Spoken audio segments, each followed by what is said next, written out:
হরে কৃষ্ণ, কি ভাবছো? হরে কৃষ্ণা। এটাই ভাবছিলাম বসে বসে যে ভগবান কৃষ্ণচন্দ্র আমাদের কত কৃপালু, যে তিনি আমাদের বারংবার সুযোগ দেন। কোনো একটা ব্রত যদি আমরা মিস করে যাই তাহলে আরেকটা ব্রতের মাধ্যমে, বা আরেকটা ব্রত যদি মিস করে যায় তার পরবর্তী ব্রতের মাধ্যমে কিভাবে ভগবত ধামে আমাদের ফিরিয়ে নিয়ে যাওয়া যায়, সেই ব্যাপারে ভগবান কত কৃপালু, কত বারংবার আমাদের সুযোগ দেন। কিভাবে?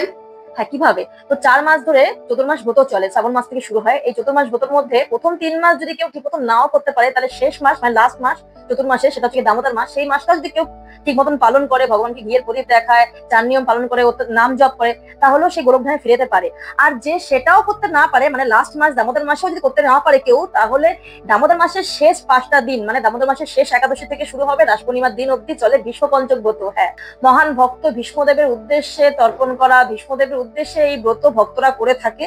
তো যারা নন ডিভোটি তারাও কিন্তু করতে পারে। এই ব্রত করলে পরে ভগবানকে খুব খুশি করা যায় এবং অন্তিমে ভগবত ধামে ফিরে যাওয়া যায়। কিভাবে এই ব্রতটা করবো? হ্যাঁ, কিভাবে করতে হবে সেটা হচ্ছে কি, এই বিষ্ণু পঞ্চক ব্রত 3টে স্তরে করা যেতে পারে, মানে 3 ভাবে।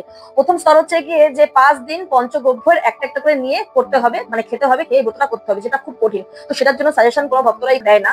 তো দ্বিতীয় স্তরটা সহজ এবং সমস্ত ভক্তরা সেইভাবেই করে। সেটা হচ্ছে গিয়ে দ্বিতীয় স্তরে এই যে একাদশী, মানে কালকের দিন থেকে শুরু হবে বিষ্ণু পঞ্চক ব্রত। কালকের দিন থেকে 5 তারিখ অব্দি, মানে রাস পূর্ণিমা অব্দি, প্রতিদিন দিনে 2বার ফল, বাদাম সিদ্ধ আর আলু সিদ্ধ পেতে হবে। আর ফলের মধ্যে বহুবীজ জাতীয় ফল বাদ দিয়ে শুধু অল্প বীজ জাতীয় ফল, যেমন আপেল, কলা, এগুলো এই টাইপের ফল, আর হচ্ছে গিয়ে বাদাম সেদ্ধ, এগুলো পেয়ে তাও দিনে 2বার, এক হচ্ছে কি সকালে একবার আর সন্ধ্যায় সূর্য ডোবার আগে, মানে 4টের মধ্যে 2বার প্রসাদ পেয়ে করতে হবে। রাস পূর্ণিমার দিন সন্ধ্যাবেলা, মানে 5 তারিখে সন্ধ্যাবেলা চাঁদ দেখে আর ভগবানকে ভোগ, সমস্ত কিছু যা যা বারণ ছিল এই দামোদর মাসে দাদা সবকিছু দিয়ে ভগবানকে ভোগ নিবেদন করে, তারপরে সেই প্রসাদ চন্দ্রদেবকে পাইয়ে তারপরে প্রসাদ পেয়ে এই ব্রত সমাপন করতে হবে। আর সম্ভব হলে তাহলে গঙ্গায় গিয়ে ভীষ্মদেবের উদ্দেশ্যে তর্পণও করা যেতে পারে, আর যদি না হয় তাহলে বাড়িতে বসেও তর্পণ করা যেতে পারে। তৃতীয় নাম্বার স্তর হচ্ছে গিয়ে এটা, যারা নাকি ফলমূল খেয়েও থাকতে পারবে না, তারা এই ভীষ্ম পঞ্চক ব্রত ভবিষ্যান্ন দিয়ে করতে পারে। 2বার ভবিষ্যান্ন খাবে, তার মধ্যে ভবিষ্যান্নের মধ্যে থাকে আতপ চাল, কাঁচা কলা, পেঁপে, আলু, ব্যাস এই দিয়ে, আর সন্দক লবণ দিয়ে, এই দিয়ে ভবিষ্যান্ন মানে কেনা ভাতের মতন করে রান্না করে ভগবানকে ভোগ নিবেদন করে 2বার প্রসাদ পেতে পারে,